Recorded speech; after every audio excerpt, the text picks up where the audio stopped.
is culture, fashion, and craft. I'm drafting my half length on a pattern paper first in order to save my fabric. My half length is 18 inches plus half an inch seam allowance, which is 18.5 inches. My shoulder measurement is 17 inches divided by 2 is 8.5. I'll be adding half an inch to join with the sleeve, which will give me 9 inches. That's what I've marked there. Neck width of 4 inches, neck depth 3.5 inches. Then with my French curve, I'll be connecting the necklines together. At my shoulder measurement, I'm going to be measuring 1 inch for my shoulder slope. From the shoulder slope, I'm going to measure my chest line, which is 9 inches.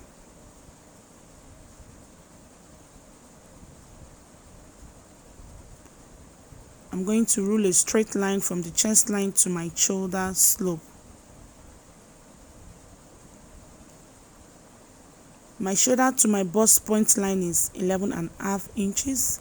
My bust span is 4.5 inches plus half an inch, 5 inches. I just marked 5 inches on my waist as well, and I connect into a straight line. From my shoulder slope, I'm going to measure down 3 inches. From the 3 inches, I'm going to measure 1.5 inches. I'm going to connect from the 3 inches to the bust point and also from the 1.5 inches to the bust point.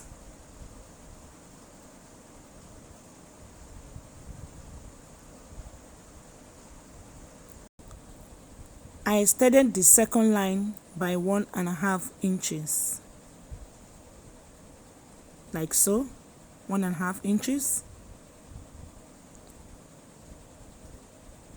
I measured the dart that I'm taking out, which is half an inch, and I include it to my bust measurement.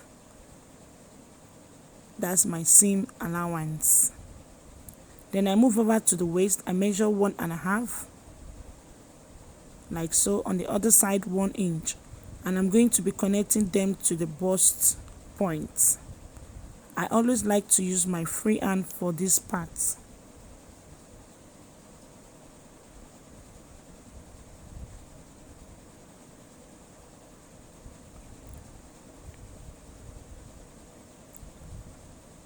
I'll first of all use my free hand, then I will trace it with my ruler to make it visible.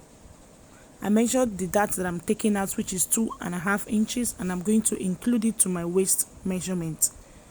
Then I'm going to impute 1.5 inches seam allowance. You can use any seam allowance of your choice. I am extending the lines to the seam allowance at the lower part. Then I connect from the chest line to the waistline. From the 1.5 inches extension, I connect it to the chest line for my armhole curve. This is how I draft my armhole princess dart. I have this tutorial already on my channel. I'm going to put the link in the description box below. Make sure that you check it out if you don't understand this one. From this neck width, I'm going to measure 1 inch.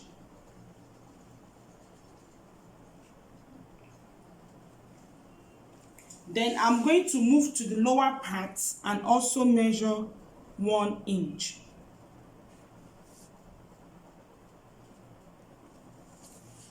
The next thing to do, I'm going to connect from this 1 inch, I'm going to connect it with a curve to meet the 1 inch at the lower part for my asymmetric neckline.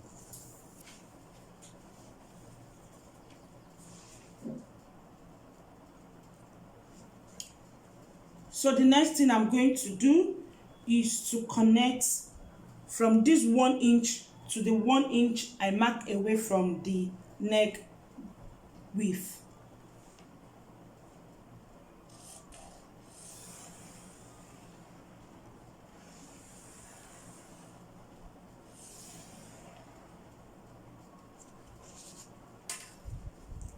This is my asymmetric neckline. So Before I cut it out, I'm going to add half an inch to the shoulder.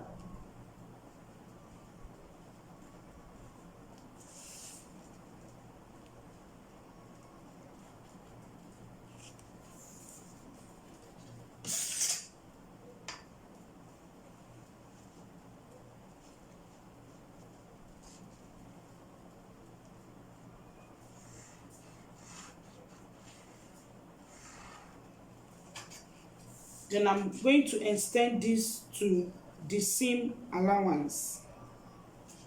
This is how to draft armhole princess dart using the asymmetric neckline style. So the next thing to do is to cut it out.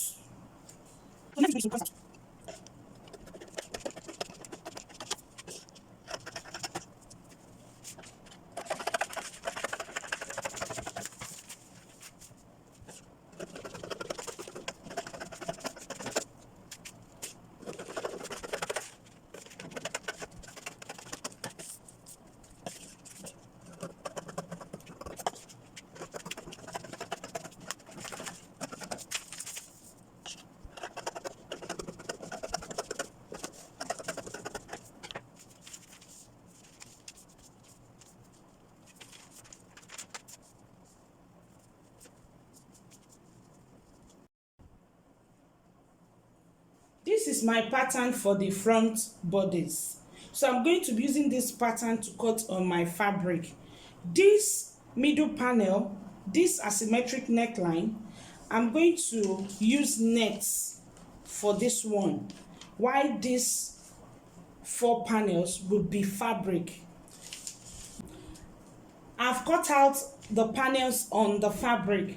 As you can see, I added half an inch to this middle panel. I'll be using this sequence for the middle panel. I also added half an inch to this other side as well, because I'll be using this half an inch to join the two together. Then I cut out exactly the same shape for the side panel. No need to add half an inch to it because I've already added half an inch to my bust span. So the next thing I'll be doing, I'm going to use this to cut on the lining as well. I'm going to be cutting exactly the same shape on the lining.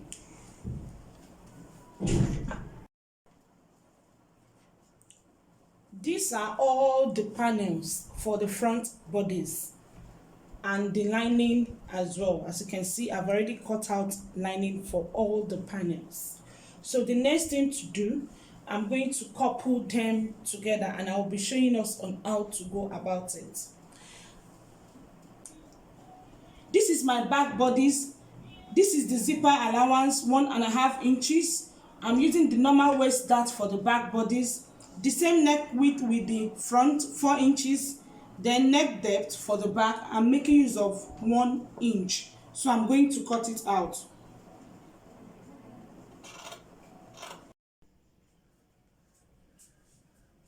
So the next thing to do, you are going to pin all the panels together. I've not sewn it yet, I just pinned them together.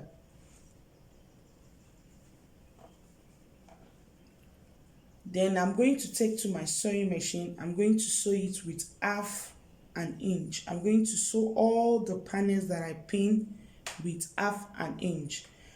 I've done the same thing on the lining. As you can see, I pinned all the panels of the lining together as well. So I'm going to take to my sewing machine, I'm going to sew it with half an inch. After that, then I will use the lining to turn the fabric at the neckline. I've sewn it, as you can see, and I've notched all the panels as well. Make sure that you notch yours. I also did the same thing on the lining as well. I've joined all the panels together with half an inch and I notched them all. So the next thing I'm going to do, I'm going to take to my ironing table and give it a good press.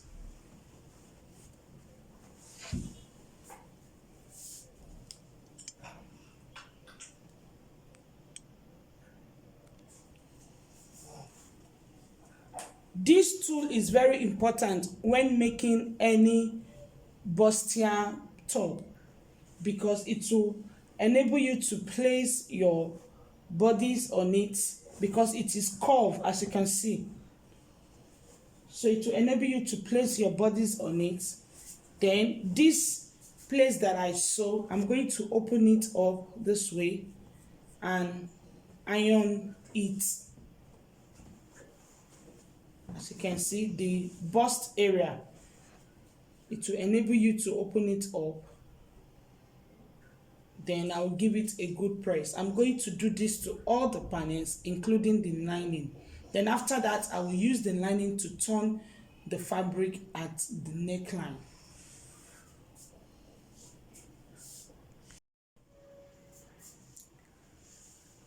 This tool here is called bust cushion. I made this by myself. I went to the carpenter and I described how I want him to make it for me, and he got the description perfectly. It has been very helpful for me because it is a must-have when making bustier top or bustier dress. Anything that is bustier, it is very important because it will enable you to place your top on it at the bust area to iron it properly. Because if you put this top on a flat surface, you won't get this effect to be able to iron the bust area very well. So I went to the carpenter, I gave him my description, I drew it on a piece of paper, I described it very well for him. I even had to do sample with pieces of fabric for him to be able to get it, and he got it perfectly. It has been very helpful for me. So the next thing to do, I'm going to place the lining to the fabric. I've also ironed the lining as well. So I'm going to place it this way. I'm going to sew half an inch at the neckline. I'm going to sew it round. After that, I'm going to notch it, then I'll top stitch. This is my back bodice. I'll be showing us on one piece. Whatever I do to this, I'm going to repeat the same thing on the other piece as well. So the next thing I'm going to do, I'm going to sew my dart on the fabric and I'm going to sew the dart on the lining. After that, I'm going to place the lining to the fabric. I'm going to sew half an inch at the neckline. I'm going to notch it and top stitch, and I'm also going to turn my zipper allowance. I'm going to sew half an inch at the zipper allowance. I'll be turning it as well. I've sewn the back bodice, I've sewn the lining to the back bodice. As you can see, I sew half inch round the neckline, I notch and top stitch, and I also sew half inch at the zipper area. I have 1.5 inches seam allowance at the zipper area. I sew half an inch and I'll be left with 1 inch. So the next thing to do is to turn it to the right side.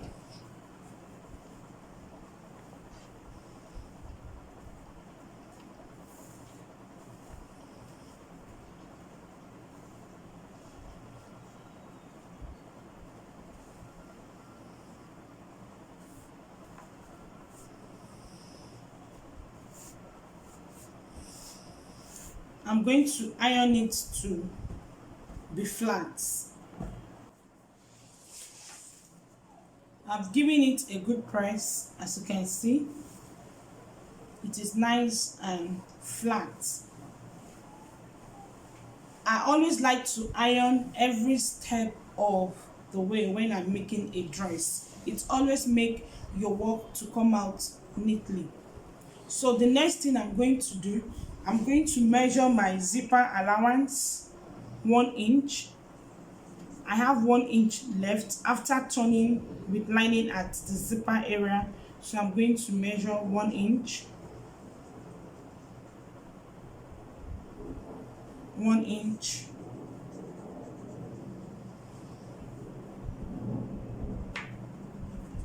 so I'm going to pin them down for now because I'll still be making skirts for the lower parts. After pinning the zipper allowance, I'm going to open it up this way. Then I will take my front bodice, I'll place right side together. I'm going to join the front and the back at the shoulders.